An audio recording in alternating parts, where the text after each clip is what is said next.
Bom, vou apresentar aqui o começo do nosso artigo, né?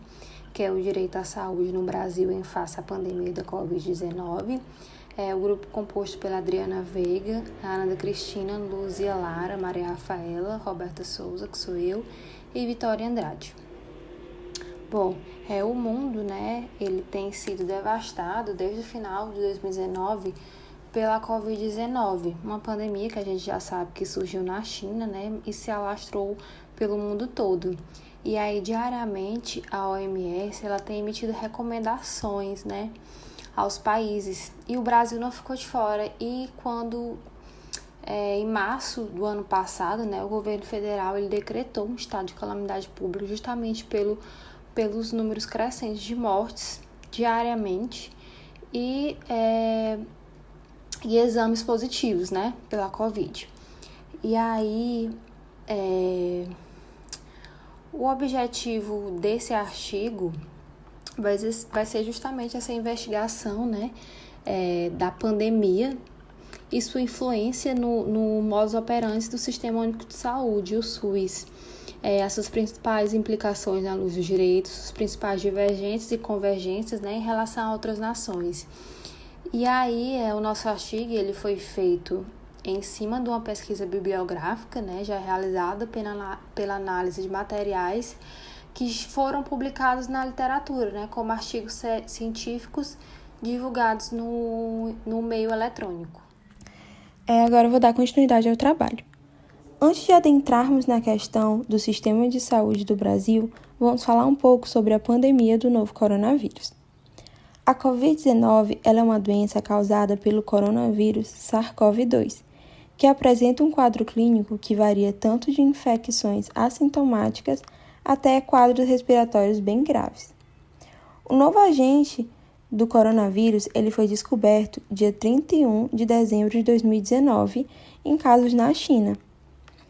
Esse vírus ele age e se prolifera muito rápido. A proliferação dele se dá por meio de contato de uma pessoa doente com outra pessoa. Pode ser através do aperto de mão, de gotículas de saliva, contato com superfícies contaminadas. Por isso, a insistência é tão grande em se evitar contato. Também em fazer uso de álcool em gel para higienizar as mãos dos objetos, usar máscaras e também outras medidas. Uma das medidas que mais chamou a atenção aqui no Brasil foi o lockdown, que é o período em que as pessoas tinham que ficar isoladas. Por que esse lockdown chamou tanta atenção? Porque nunca tinha acontecido antes no nosso país. E as pessoas acabaram se tornando dependentes do governo, já que muitos perderam emprego, muitos não tinham como ir trabalhar. Então, com isso, a maior parcela da população brasileira se tornou dependente de ações sociais do governo, principalmente ações voltadas à saúde, tendo o SUS como agente operador. E como ia ficar a questão do atendimento de tantas pessoas ao mesmo tempo, já que esse vírus ele se prolifera muito rápido? Foi preciso, então, esclarecer as questões que envolviam o sistema de saúde pública. Conceito de sistema de saúde. O direito à saúde está previsto constitucionalmente nos direitos sociais, no artigo 196 da Constituição Federal de 88, que se trata do dever estatal de garantir este direito e se estende a todos sem distinção. Este direito é amplo, não se pode estendê-lo apenas como direito quando a pessoa se encontra enferma. Devemos estender este direito como um bem maior.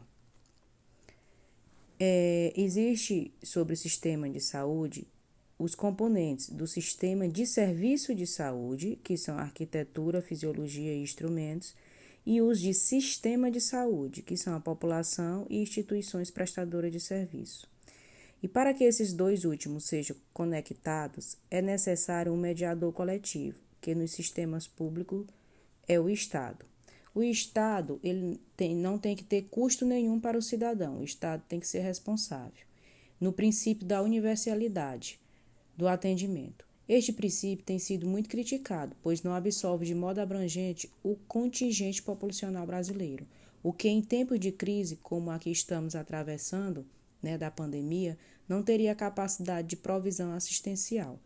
E eu coloquei essa figura para demonstrar que o sistema de serviço de saúde e o sistema de saúde eles estão englobados pelo sistema social, ou seja, economia, sistema social em si, né? Então, por não ter essa universalidade de forma mesmo criteriosa, por não ter a capacidade de provisão assistencial, é que o tamanho da crise a qual estamos submetidos, né? Ela está avassaladora, foi avassaladora, está terminando, mas continua ainda as consequências, né?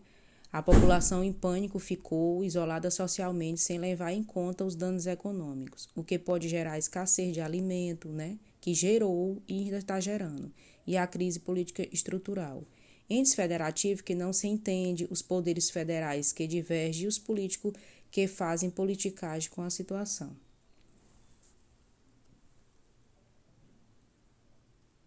Bom, eu vou falar um pouco agora sobre como o SUS foi criado. E eu vou falar um pouco da origem, né?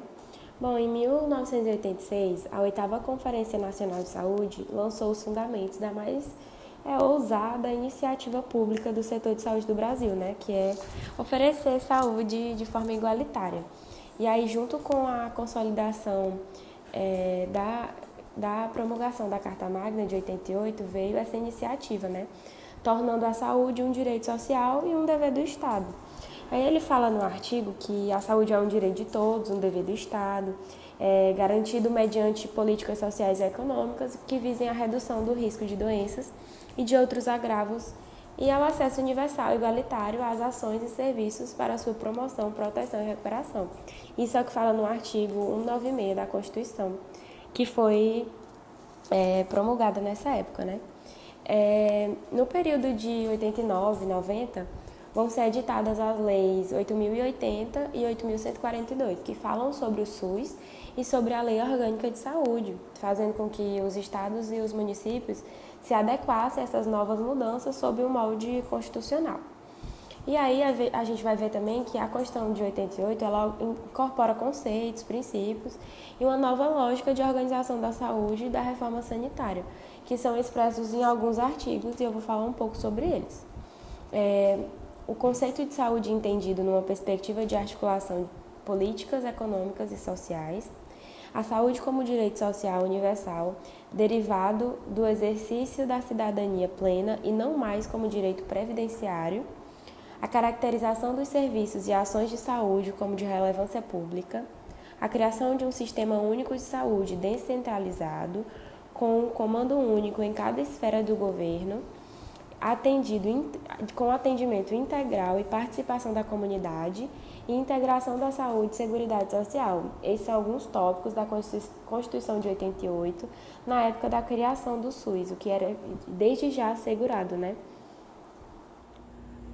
Alguns princípios que regem o Sistema Único de Saúde são universalidade, equidade e integralidade, descentralização, regionalização e hierarquização e participação social, estando as duas primeiras voltadas às ações e serviços, enquanto que as demais à estrutura organizacional do sistema.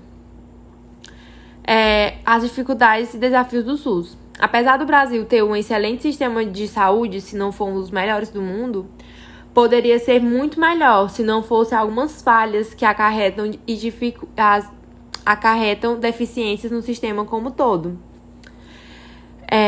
Por exemplo, a falta de profissionais, o caos na quantidade de internações, os escassos leitos, a falta de medicamentos. Por exemplo, nessa charge aqui que a gente colocou do lado, mostra exatamente isso.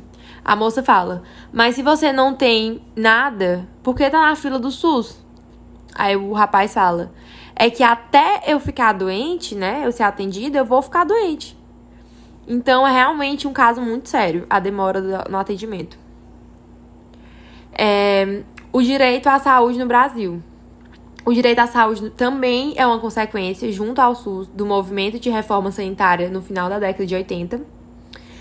E a saúde é direito fundamental do ser humano, sendo do Estado o dever de provisão das condições indispensáveis ao seu pleno exercício. Continuidade a apresentação, agora eu vou falar sobre a comparação entre o SUS e o sistema de saúde de outros países.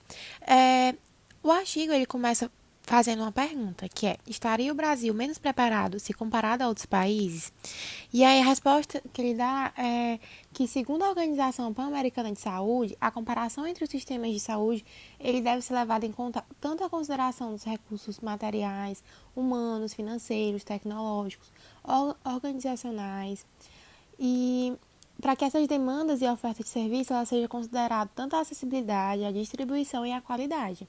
E aí os fatores determinantes e condicionantes das necessidades de saúde da população seja possível de avaliar os resultados disso tudo. E aí o artigo também faz comparação entre o modelo de saúde do Brasil e de Portugal, que assim como no Brasil, em Portugal a saúde também é garantida à população por meio da Constituição vigente. Mas aí essa garantia ela vai se encontrar na parte referente à saúde, onde se afirma que todos têm o direito à saúde, porém tem que ter também o dever de promovê-la. Sendo assim, a proteção à saúde ela deve ser realizada pelo Serviço Nacional de Saúde, SNS, e em Portugal também houve a substituição do princípio de saúde gratuita pela saúde tendenciosamente gratuita. E aí, considerando as condições econômicas e sociais dos cidadãos e ressaltando os princípios da justiça social e de racionalização dos recursos. E também foi observado que o sistema europeu ele apresenta melhores condições em relação ao sistema de saúde do Brasil. Então, não é algo que a gente pode comparar, porque o modelo europeu ele vai ser muito diferente por vários motivos, inclusive tanto a questão de localização quanto a questão histórica. E aí, sobre a comparação entre Brasil e Estados Unidos, a gente sabe, né, que os Estados Unidos ele é considerado um polo mais liberal do sistema de proteção social, e ele representa um forte componente privado e tem um subsídio do governo para idosos, que se chama Medicare, e os pobres, que se chama Medicaid, e para compra de serviços, que se chama Grifo Novos. E aí se torna impossível não observar o quanto que essa política dos Estados Unidos, por se tratar de um forte apelo mercantilista, ele tem prejudicado os cidadãos por conta da pandemia do Covid-19, né? Já que lá nos Estados Unidos o sistema de saúde é totalmente privado. E o Brasil, ele é bem amplo, né, no que se refere ao direito à saúde. Entretanto, falta muita vontade política, como investimento nas áreas essenciais da infraestrutura, da sanitização e da consciência, né, do poder público para garantir que o dever constitucional, conforme prega a Constituição do país, ele seja um sistema que funcione de forma coerente e que priorize o bem-estar da população. E aqui nossas referências que a gente usou como base o artigo Direito à Saúde no Brasil em face à pandemia do Covid-19. E foi isso, nossa apresentação.